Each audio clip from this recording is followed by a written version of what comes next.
Good afternoon, Ennis. I'm Father Julian Borda, and I am so glad to be with you here today to talk about the third deadly sin of our seven-part series.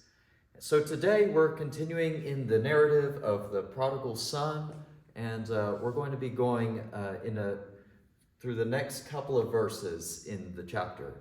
But before I do, I just want to give a bit of an explanation for this sin that we call gluttony.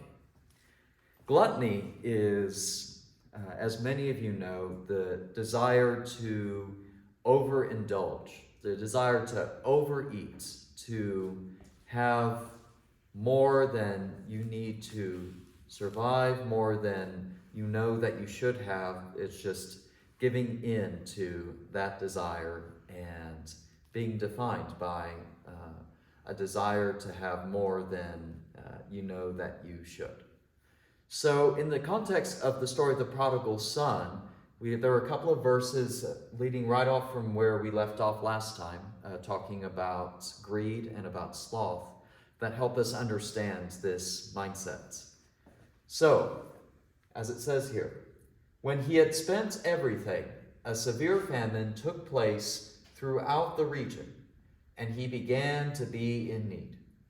So he went and hired himself out to one of the citizens of that region, who sent him to his fields to feed the pigs. He would gladly have filled his stomach with the pods that the pigs were eating, and no one gave him anything.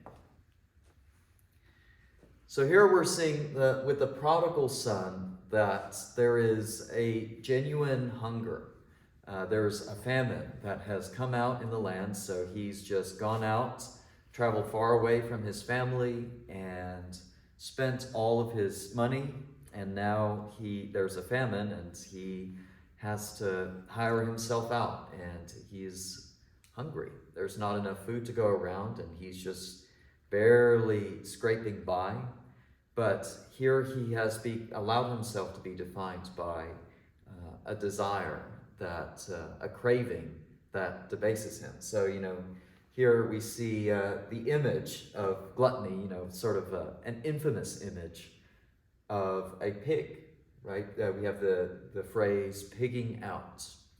And so there's the sense in which, we see these pigs and this man here, the prodigal son, acting almost like a pig, being tempted to eat food that he should not eat.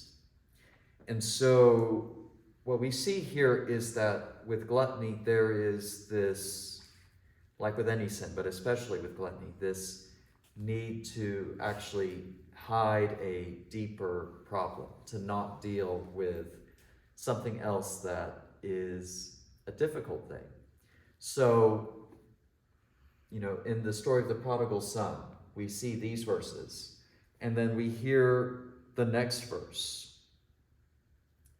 He says in verse 17, when the prodigal son came to his senses, he said, how many of my father's hired hands have bread enough and to spare?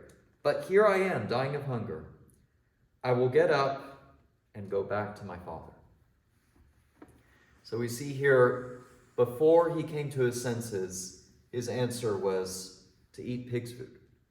And now that he has started to come to his senses, once he started to see his situation clearly, he starts to realize that this doesn't make any sense, and I know what I need to do, even though there is a shame in it, and even though it is a difficult thing to go back to my father, I know what I need to do. The only thing that it makes sense to do is to leave this behind and go home where I belong. And for us, I think that with gluttony there is, and I've experienced this myself many times, this desire to use food as a way to distract. Food is an easy solution that presents itself to us, that we can, instead of looking at what is going on in our lives, we can have another bite to eat, and that will satisfy us. That will give us a relief in the moment from whatever problem we're afraid to address. And so the answer to gluttony is honesty. And it's assessing accurately, it's praying to God and saying, God, what is it that I need to do? What is it that I know that I need to do that I'm avoiding right now with food? And so that, I believe, is what we're learning here. We need to come to our senses. And literally, in the sense that we need to give up our sense of taste and understand what it is that we know God is asking us to do now, and that is to come home. So we'll see what happens next week after he does come home. God bless you all, and I'll see you again next week. Bye-bye.